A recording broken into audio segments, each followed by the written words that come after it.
अस्सलाम वालेकुम दोस्तों। तुर्की भी मुसलमानों के लिए गद्दार निकला। पिछले साल तक रजब तैयब अर्दगान यानी तुर्की इजराइल पर ऐसे हमला आवर थे, मतलब जुमलों से ही पूरे इजराइल को हिला कर रख रहे थे। पूरी दुनिया तुर्की की फैन हो गई थी, खासकर मुसलमान तुर्की के एकदम दीवाने हो गए थे।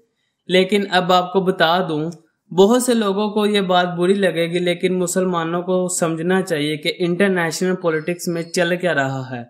लेकिन आपको ये भी बता दूं कि जहां दीन मोहम्मदी की बात आ जाती है वहां पर पॉलिटिक्स वगैरह कुछ नहीं देखा जाता, सिर्फ अल्लाह ताला की ही बात सबसे ऊपर रखी जाती है।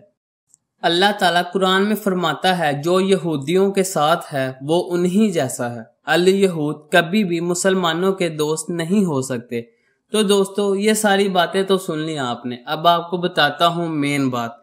बहुत सारे लोगों को ये बात पसंद नहीं आएगी, लेकिन हकीकत है रजब तैयब अर्दगान की हुकूमत ने यानी तुर्की ने सबसे पहले ऐलान कर दिया है फुल नॉर्मलाइजेशन का इजराइल के साथ। यानी तुर्की इजराइल के साथ अपने सारे रिश्ते ठीक कर रहा है, अपने सारे तल्लुकात को अब ठीक करेगा।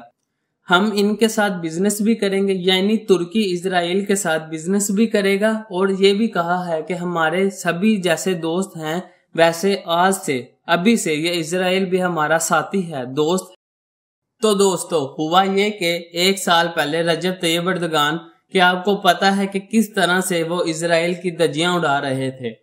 फिर इजराइल और अमेरिका ने खतरनाक तरीका अपनाया, जिसके बाद मार्केट में कुछ ऐसा हुआ कि रजब तैयब अर्दगान घुटनों के बल बैठ गए। हुआ ये कि वहां की जो करेंसी थी तुर्की की वो डाउन होगी, बेरोजगारी बढ़ गई, लोग तिजारत करने लग पड़े। तुर्की के लोग सड़कों पर निकल आए क्योंकि इनकी करेंसी बेहद डाउन हो गई थी। फिर इसके बाद तुर्की ने अचानक सऊदी अरब से रिश्ते ठीक करना शुरू किए, लेकिन कोई बात नहीं बनी। फिर तुर्की ने कई बिगड़े हुए रिश्तों को ठीक करने की कोशिश की और ठीक किए भी, लेकिन तुर्की को कोई फर्क नहीं पड़ा।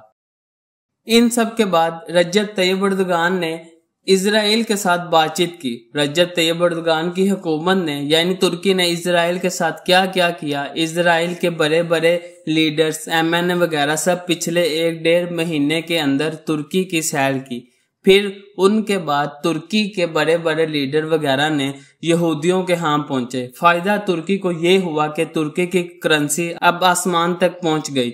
रजब तैयब अर्दगान को बात समझ में आ गई कि अगर इंटरनेशनल पर ठीक रहना है तो अल यहूद का हाथ थामना होगा। सब चीजें ठीक कर ली तुर्की ने, तो आखिर में अपना मुंह छुपाने के लिए कह दिया कि अगर हम यहूदियों के साथ इजराइल के साथ नॉर्मलाइजेशन कर रहे हैं तो इसका मतलब ये नहीं कि हम फलस्तीन के मुद्दे को भूल जाएं। अरे आखिरकार तुम कहना क्या चाहते हो? दुनिया बाइकाट करती है। अगर आपके लोगों के खिलाफ कोई कदम उठाता है तो आप उसका बाइकाट करते हैं। यहाँ तो आप पूरी डील कर रहे हैं, इजराइल की गोद में बैठ गए हैं और आखिर में मुसलमानों से अपना मुंह छुपाने के लिए कह दिया कि हम फलस्तीन का मुद्दा नहीं भूले। अरे अगर तुम सच में सही रास्ते पर हो तो फलस्तीनियों पर हमले रुकवाते पहले इजराइल के। इजराइल जो दिन रात फलस्तीन के बच्चों को मार रहा है, फलस्तीनियों के घरों को तबाह कर रहा है, गाजा पर दिन रात हमले कर रहा है, पहले तुम उसको रुकवाते। तुम फलस्तीनियों की मदद करने के काबिल नहीं हो, लेकिन पहले तुम ही इजराइल के हमले तो रुकवा सकते थे और फिर उसके बाद तुम इजराइल की गोद में बैठते और इजराइल के साथ डील करते।